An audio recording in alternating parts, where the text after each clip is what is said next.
High protein idli செய்ய போகிறோம்.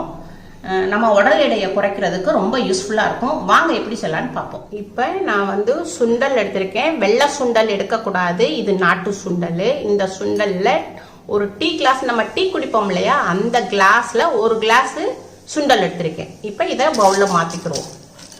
அதே சுண்டல் எடுத்த கிளாஸில் 1/4 கிளாஸு அரிசி, இட்லி அரிசி எடுத்திருக்கேன். அதே கிளாஸில் 1/4 கிளாஸு உளுந்து எடுத்திருக்கேன். ஒரு டீஸ்பூன் அளவு வெந்தயம் எடுத்திருக்கேன்.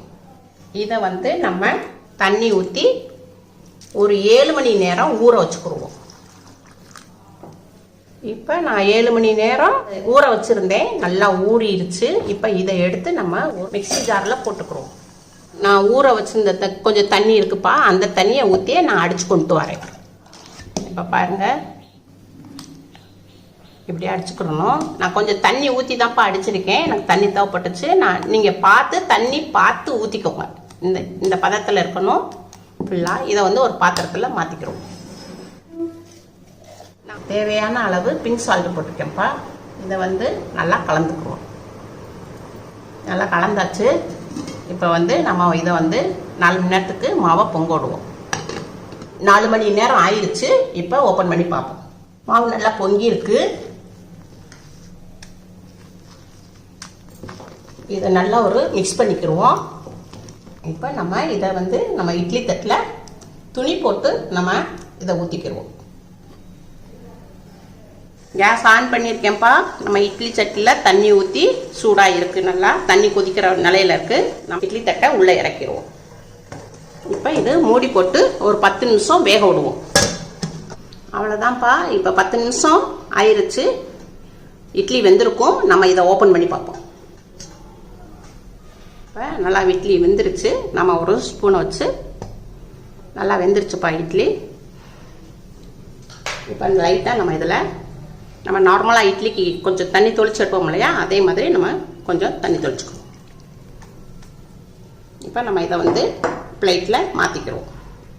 இப்போ நம்ம இந்த துணியிலேருந்து வேறு பிளேட்டுக்கு மாற்றிக்கிறோம். பிளேட்டில் மாற்றிக்கிறோம். நல்லா சாஃப்டாக வந்திருக்குப்பா.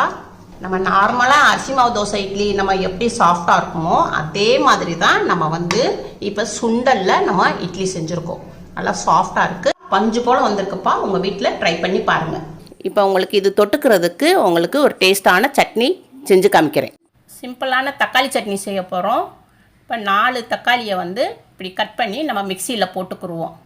4 சிறிய பல் பூண்டும் போட்டுக்குருவோம். இதை இப்போ மிக்சியில் அடித்து கொண்டு வரேன். இப்போ நல்லா அடித்தாச்சு.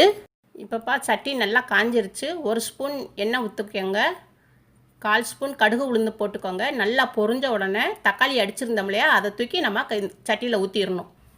காரத்துக்கேற்ற மிளகாப்பொடி சேர்த்துக்கோங்க. தேவையான அளவு உப்பு சேர்த்துக்கோங்க. கொஞ்சம் பெருங்காயப்பொடி சேர்த்துக்கோங்க. எல்லாத்தையும் நல்லா கிளறி விடுங்க.